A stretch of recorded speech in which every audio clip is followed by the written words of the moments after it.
Hello friends, ABS education YouTube channel में आप सभी का स्वागत है।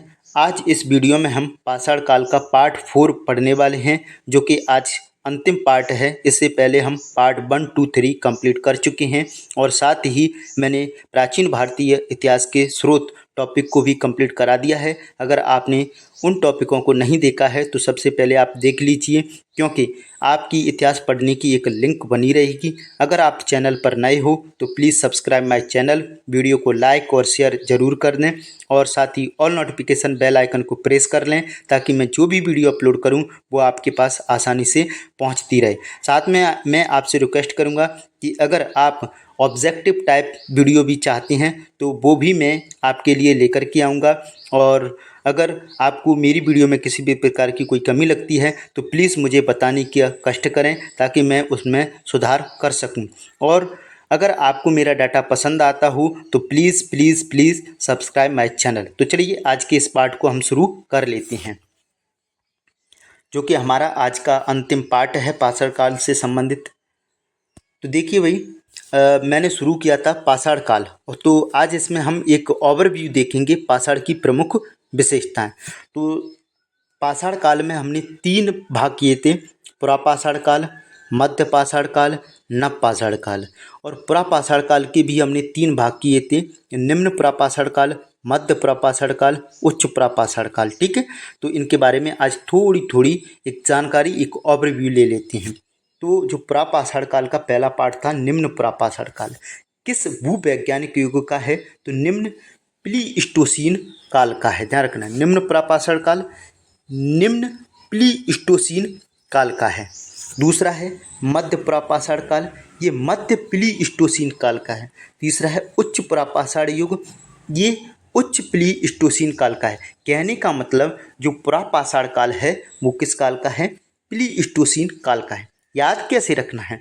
तो जो पुरापाषाण युग है या पुरापाषाण काल है उसको कहते हैं हम इंग्लिश में पेलियोलिथिक। क्या कहते हैं? पेलियोलिथिक कहते हैं, पेलियोलिथिक बोला जाता है। तो ये पेलियोलिथिक एज पी से पुरापाषाण युग हो गया, और भाई पी से ही क्या हो जाएगा? प्लीस्टोसीन। अब बाकी उसके 3 भाग हैं, 3 भाग जो नाम आगे लगे हैं उसमें भी लगे हैं प्लीस्टोसीन में, तो आपको रटने की आवश्यकता नहीं है। उसके बाद है आपका दूसरा मध्य पाषाण युग। मध्य पाषाण युग का जो भूवैज्ञानिक युग है वो कौन सा है? होलोसीन। और नव पाषाण युग का भी वैज्ञानिक युग है, कौन सा? होलोसीन है। तो ध्यान रखना, जो पुरापाषाण काल है वो प्लीस्टोसीन काल का है, और जो मध्य पाषाण काल और नव पाषाण काल है वो किस काल के हैं? होलोसीन वैज्ञानिक युग के हैं। आगे है अब जो निम्न पुरापाषाण युग है उसमें औजारों का भारतीय प्रकार। तो कोर औजार जैसे हस्त कुठार, क्लीवर, चॉपिंग औजार, ये किस काल के हैं? निम्न पुरापाषाण। अब औजारों की मैं आपसे कहूँगा कि अच्छे से रट के जाना, ये पूछा ही पूछा जाता है। तो चॉपिंग औजार किस काल के हैं? निम्न पुरापाषाण काल के। हस्त कुठार, क्लीवर, स्क्रैपर, ये किस काल के हैं? निम्न पुरापाषाण काल के। फ्लैक औजार, कौन से औजार? फ्लैक औजार, फ्लैक औजार या लेवालॉयस तकनीक से तैयार किए गए कोर द्वार बने औजार किस काल के? मध्य पुरापाषाण युग के।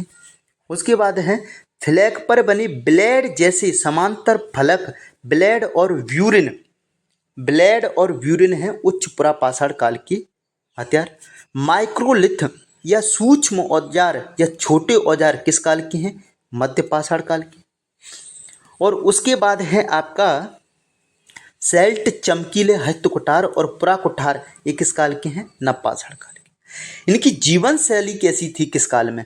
तो देखिए, जो पुरापाषाण काल है, निम्न हो, मध्य हो, उच्च पुरापाषाण काल हो, तीनों का ही जो जीवन शैली है वो आखेट संग्रहण, कहने का मतलब शिकार करके लाते थे और उसको संग्रहित करके रखते थे और कच्चा ही उसको खा जाते थे, क्योंकि अग्नि का आविष्कार हुआ नहीं था, अग्नि से परिचित थे नहीं थे उस समय।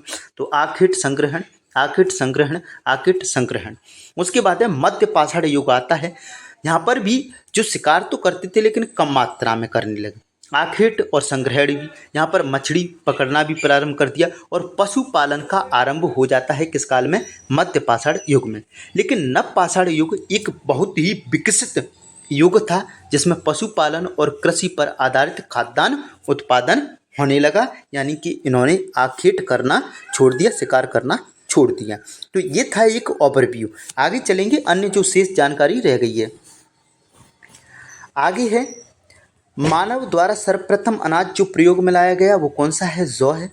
मानव द्वारा सर्वप्रथम प्रयुक्त धातु कौन सी है? तांबा धातु है।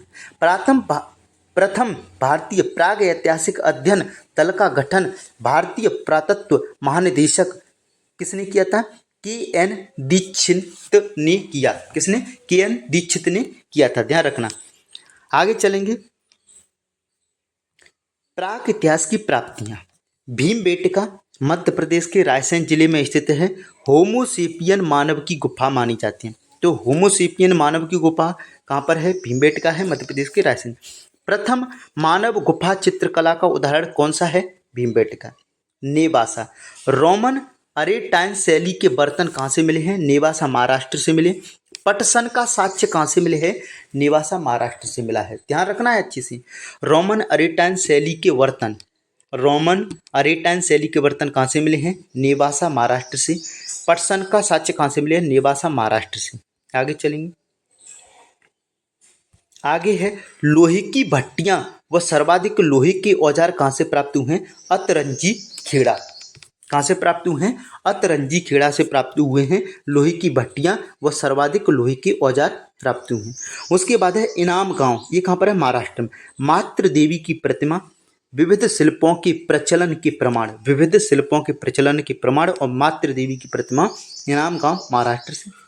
मेहरगढ़ पाकिस्तान के बलूचिस्तान में स्थित है, इसको देखते हैं। कपास की खेती का प्राचीनतम साक्ष्य या कृषि का प्राचीनतम साक्ष्य। नव पाषाण काल का प्राचीनतम बस्ती, नव पाषाण काल की सबसे प्राचीनतम बस्ती कौन सी है? मेहरगढ़। कपास की खेती का प्राचीनतम साक्ष्य कहाँ से मिला है? मेहरगढ़ से। पालतू भैंस के साक्ष्य कहाँ से मिले हैं? मेहरगढ़ से। भारतीय उपमहाद्वीप में हंसिया का सर्वप्रथम प्रयोग यहीं पर मिलता है। हंसिया जो हाशिया होता है उसका सर्वप्रथम प्रयोग कहाँ पर हुआ था? मेहरगढ़ में, भारतीय उपमहाद्वीप में। पहली बार कुम्हार की चाक पर तैयार मिट्टी के बर्तन कहाँ से मिलते हैं? मेहरगढ़ से। मेहरगढ़ से बहुत सारी जानकारी मिलती है, एक बार रिवाइज करते हैं। क्या क्या मिला है? कपास की खेती का प्राचीनतम साक्ष्य, नव पाषाण काल की प्राचीनतम बस्ती सबसे कौन सी है? मेहरगढ़। पालतू भैंस के साक्ष्य, भारतीय उपमहाद्वीप में हंसिया का सर्वप्रथम प्रयोग, पहली बार कुम्हार के चाक पर तैयार मिट्टी के बर्तन, यहीं से प्राचीनतम चीनी मिट्टी से निर्मित मूर्तियाँ किस विधि पर आधारित हैं? लॉस्ट वैक्स विधि का प्राचीनतम प्रमाण कहाँ से मिला है? मेहरगढ़ से। दांत खोदने का प्राचीनतम प्रमाण कहाँ से मिलता है? मेहरगढ़ से ही मिलता है। आगे चलेंगे, आगे है चावल के साक्ष्य कहाँ से मिले हैं? कोल्डी हवा से। और कहाँ से मिले हैं? लहुरा देव से। याद रखना है कहाँ से मिले हैं? लहुरा देव से। लेकिन सबसे प्राचीन अब कहाँ से मिले हैं? लहुरा देव से। हड्डी के उपकरण, हड्डी व सींग के उपकरण कहाँ से मिले हैं? चरांद बिहार से। गर्त आवास यानी गड्ढे घर, पालतू कुत्तों को मालिक के सबके साथ दफनाना, ये कहाँ से? ब्रजहोम से। केवल और केवल ब्रजहोम से मिले हैं मालिक के साथ पालतू कुत्तों को दफनाना। उसके बाद है पशुपालन के प्रथम साक्ष्य, तो बागौर राजस्थान कोठारी नदी के किनारे, आदमगढ़ होशंगाबाद से मिले हैं, ठीक है। पल्लवरम से हैंड एक्स हस्त कुठार का प्रथम साक्ष्य मिला है, तो ध्यान रखना पल्लवरम से प्रथम हैंड एक्स का साक्ष्य मिला है। उसके बाद है मानव के अस्थि पंजर का पहला साक्ष्य कहाँ से? सराय नाहर राय व महादाहा से मानव का पहला अस्थि पंजर मिला है, सराय नाहर राय और महादाहा से। उसके बाद है मानवीय आक्रमण या युद्ध का साक्ष्य कहाँ से मिला है? सराय नाहर राय से मिला है। ये काफ़ी महत्वपूर्ण जानकारी है। मानवीय आक्रमण या युद्ध का साक्ष्य कहाँ से मिला है? सराय नाहर राय से मिला है। आगे चलेंगे, आगे है इस्पात का साक्ष्य, ये कहाँ से मिला है? माहुर झारी से मिला है। कहाँ से मिला है? माहुर झारी से मिला है इस्पात का साक्ष्य। भाई एक नया तथ्य है, ये मेरे लिए भी एक नया तथ्य है, तो आप जरूर याद रखना है। तो माहुर झारी से मिला है इस्पात का साक्ष्य, जबकि मानवीय आक्रमण या युद्ध का साक्ष्य कहाँ से मिला है? सराय नाहर राय से। मानव के अस्थि पंजर कहाँ से मिले हैं? तो सराय नाहर राय से और महादाहा से मिले हैं, ये हम ऊपर पढ़ चुके हैं। आगे है भस्म टीले यानी आस माउंट्स, यानी कहने का मतलब है राख के टीले एवं एवं निवास स्थान के साक्ष्य कहाँ से मिले हैं? पिपली हल कर्नाटक से मिले हैं। भस्म टीले या राख के टीले एवं निवास स्थान के साक्ष्य कहाँ से मिले हैं? पिपली हल कर्नाटक से मिले हैं। उसके बाद है सर्वप्रथम राख के टीले का साक्ष्य कहाँ से मिला है? सर्वप्रथम बात की जाए राख के टीले की तो कहाँ से मिला है? कुपगल कर्नाटक से ही मिला है। आगे चलेंगे। आगे है जौरवे संस्कृति का सबसे बड़ा स्थल कौन सा है? देमाबाद महाराष्ट्र में स्थित है। उसके बाद है प्रस्तर फलक उद्योग। प्रस्तर मतलब पत्थर, तो पत्थर के फलक उद्योग कहाँ से मिला है? गिलिंदू से मिला है, ध्यान रखना, गिलिंदू राजस्थान में। आगे है भारत में ताम्र पाषाण संस्कृति की सबसे प्राचीन बस्तियां कौन सी हैं? भारत में ताम्र पाषाणिक संस्कृति की सबसे प्राचीन बस्तियां हैं कायथा उज्जैन मध्य प्रदेश, एरन सागर मध्य प्रदेश में स्थित है। उसके बाद भारत में सबसे बड़ी ताम्र निधि, ठीक है, कहाँ से मिली है? गुणगेरिया मध्य प्रदेश से मिली है। गुणगेरिया मध्य प्रदेश से मिली है भारत में सबसे बड़ी ताम्र निधि। उसके बाद है मध्य पाषाण संस्कृति माइक्रोलिथ के सर्वोत्तम साक्ष्य यानी सबसे अच्छे साक्ष्य कहाँ से मिले हैं? लखनाज गुजरात से मिले हैं। आगे है आपका यहाँ से भारत में पाषाण युग के मानवों का प्रथम कंकाल मिला है किस, कहाँ से? लखनाज गुजरात से भारत में पाषाण युग के मानवों का प्रथम कंकाल कहाँ से मिला है? लखनाज से। सर्वाधिक 31 ताम्र मानव आकृतियां कहाँ से मिली हैं?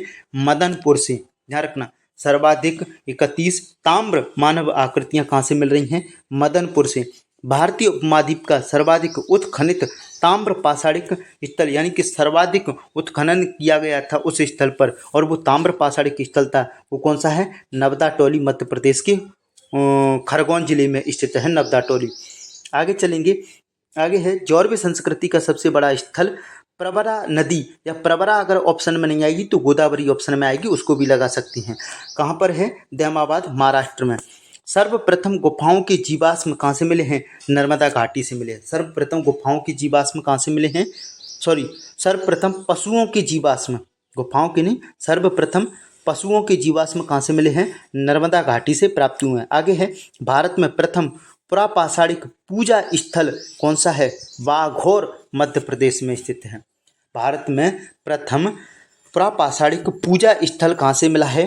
तो बाघौर मध्य प्रदेश से मिला है। कहाँ से मिला है? बाघौर मध्य प्रदेश से मिला है प्रथम पुरापाषाणिक पूजा स्थल। आगे है ज्वालापुरम, ये कहाँ पर है? आंध्र प्रदेश में। यहाँ से मध्य पाषाण काल की प्राचीनतम सुनिश्चित तिथि मिली है।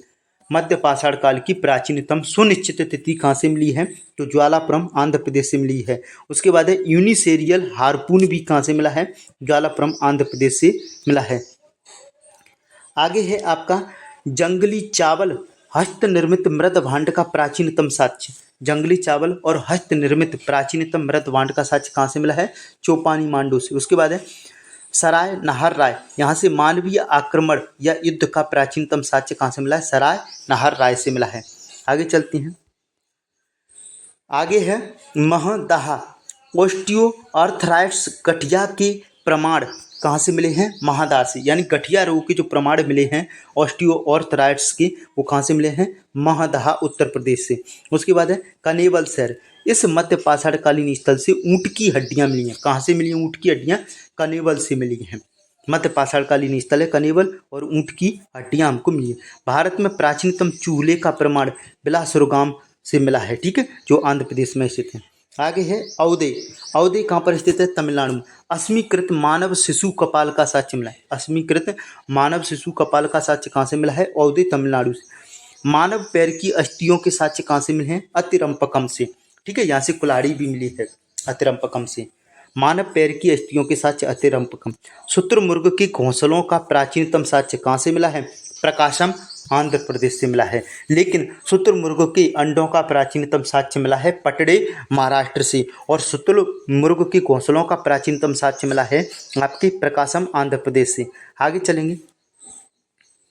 आगे है आपका बोरी और बाघौर, ज्वालामुखी राख का जवाब मिला है। कहाँ से? बोरी और बाघौर से। बाघौर मध्य प्रदेश में, बोरी महाराष्ट्र में, यहाँ से ज्वालामुखी राख का जवाब मिला है, जमाव मिला है। सर्वप्रथम राख का जमाव कहाँ से मिला है? सोन घाटी से मिला है। सर्वप्रथम राख का जमाव कहाँ से मिला है? आपका सोन घाटी से मिला है। आगे है लखनाज, यहाँ गेंडे की हड्डी के उपकरण प्राप्त हुए हैं। अगर आपसे पूछ लिया जाए गेंडे की हड्डी के उपकरण कहाँ से प्राप्त हुए हैं तो लखनाज आपके गुजरात से प्राप्त हुए हैं गेंडे की हड्डी के उपकरण। आगे है बागौर राजस्थान में से एक मानव कंकाल के गले में पत्थर व हड्डी निर्मित 36 गुर्रियों की माला मिली है। कहाँ से मिली है? बागौर राजस्थान से मिली है मानव कंकाल के गले में पत्थर व हड्डी निर्मित 36 गुर्रियों की माला। तो ये था भाई हमारा पाषाण काल, जिसको हमने आज कंप्लीट कर लिया है। अगर वाकई में मेरा डाटा पसंद आया हो तो please subscribe my channel, video को लाइक और शेयर करें और साथ ही ऑल नोटिफिकेशन बेल आइकन को प्रेस कर लें ताकि मैं जो भी वीडियो अपलोड करूं वो आपके पास आसानी से पहुंचती रहे। वीडियो देखने के लिए धन्यवाद। जय हिंद, जय भारत। और एक और जानकारी मैं आपको यहाँ देना चाहूँगा, कल हम इसमें नेक्स्ट टॉपिक सिंधु घाटी की सभ्यता, हड़प्पा सभ्यता को पढ़ेंगे। तो आगे भी आप कंटिन्यू रहिएगा। फिर से एक बार धन्यवाद।